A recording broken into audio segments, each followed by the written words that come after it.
Hi అండి అందరికీ. ఇదైతే మండే రోజు మినీ బ్లాగ్.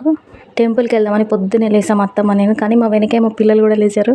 పిల్లల ఇంటెన్షన్ ఏంటో అర్థం కాదు, కానీ లేచి లేవంగానే అమ్మ అమ్మ అని చూసుకొని నన్ను చూసుకున్న తర్వాతే అల్లరి స్టార్ట్ చేస్తారు. ఇక వీళ్ళు ఉంటే పని కాదని చెప్పేసి పిల్లలిద్దరిని మా ఆయనకు అప్పచెప్పి అత్తమ్మ నేను స్పీడ్గా వర్క్ అంతా కంప్లీట్ చేసుకున్నాం. అత్తమ్మ అయితే బోల్డమి కింద పూలు తీసుకొద్దామని కిందికి వెళ్ళింది. నేను ఈలోపు బ్రష్ చేసుకొని గడపలుపు తెచ్చుకొని స్నానం చేసి దేవుడి పని అయితే స్టార్ట్ చేశాను. ఇంతలోపు అత్తమ్మ అయితే పిల్లలకి ఫుడ్ ప్రిపేర్ చేసింది. పాపకి ఓట్స్ చేసి బాబుకి ఉగ్గు ప్రిపేర్ చేసి పక్కన పెట్టింది. పూజ గది మొత్తం పుల్కప్ చేసుకొని అన్ని దేవుళ్ళ ఫొటోస్ని క్లీన్ చేసుకొని అలంకరణ చేసుకొని దీపారాధన అయితే స్టార్ట్ చేశాను. ఈలోపు అత్తమ్మ అయితే ఇద్దరు పిల్లలకి స్నానాలు చేపించి వాళ్ళని మా ఆయనకు అప్పచెప్పి తను కూడా రెడీ అయ్యి సేమియా నైవేద్యం కోసం అయితే సేమియా కూడా ప్రిపేర్ చేసింది.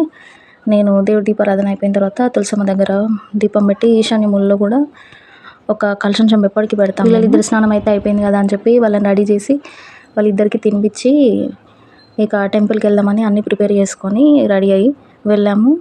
మాకు దగ్గరలోనే వాకింగ్ డిస్టెన్స్లో ఒక టెంపుల్ ఉంది. చాలా పీస్ఫుల్గా ఉంటుంది అక్కడ. అందులోనే శివాలయము, వెంకటేశ్వర స్వామి టెంపుల్, ఆంజనేయ స్వామి అన్నీ ఉంటాయి. మా చిన్నోడైతే టెంపుల్లో ఫుల్ ఆడుకున్నాడు హ్యాపీగా. నా కన్నయ్య నవ్వుతే ఎంత క్యూట్గా ఉంటాడో, వాడు నవ్వుకైతే అందరు పడిపోవాల్సిందే. ఓకే అందరికీ బాయ్.